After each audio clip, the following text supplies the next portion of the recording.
Hello friends, welcome back to my channel. आज मैं village story का थर्ड पार्ट सुनाने जा रही हूँ। जब देवनाथ को पता चला कि करण साहब मिलने आए थे, फिर देवनाथ भी उनसे मिलने चला गया।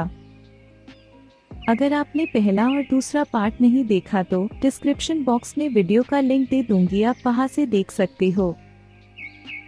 देवनाथ ने सोचा कि पूरे मामले को बातचीत में संभालना चाहिए, इसीलिए बिना कुछ खाना खाए ही वो करण साहब से मिलने चला गया।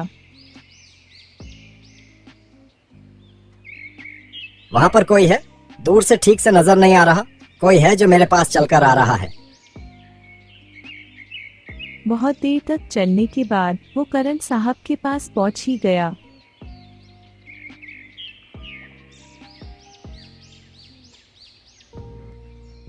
नमस्ते करण साहब। नमस्ते नमस्ते करण साहब, नमस्ते। आप कैसे हो? मैं आप ही को ढूंढ रहा था। आप कैसे हो? नमस्ते बाद में कहना, पहले ये बता कि तू मेरा पैसा कब देगा। आप पैसों की चिंता मत कीजिए, पैसा आपको बहुत जल्द मिल जाएगा। लेकिन कब? इतने सालों से तो मैं यही सुन रहा हूँ। अब मैं थक गया हूँ तुम्हारे ये बहाना सुन सुनकर। अब कोई बनाना नहीं, चुपचाप मेरा पैसा मुझे दे दो। जरूर दे देता, लेकिन मैं क्या करूं? जमीन में फसल ही नहीं उग रहा है। मैं बहुत कोशिश कर रहा हूँ कि ज्यादा से ज्यादा फसल उगा सकूं, लेकिन लाख कोशिश करने के बाद भी पर्याप्त फसल नहीं उग रहा। जितना फसल उग रहा है उतना तो हमारे 3 वक्त के खाने में ही चला जाता है। वो सब मैं नहीं जानता। तुम्हारे 3 वक्त के खाने का मैंने कोई ठेका नहीं लगा रखा है। और तुम ये किसको सुनाने जा रहे हो? मेरी जमीन में ही काम करके अब कह रहे हो कि फसल नहीं उग रहा। अगर फसल ही नहीं उग रहा तो जमीन खरीदे क्यों? अरे आप गुस्सा क्यों करते हो? मैंने तो आपको यह तो नहीं कहा कि मैं आपको पैसे नहीं दूंगा। मैं तो आपका पैसा धीरे धीरे चुका दूंगा। लेकिन कब दोगे? क्या मेरी जमीन रेगिस्तान से बनाए कि वहां पे फसल नहीं उगेगा?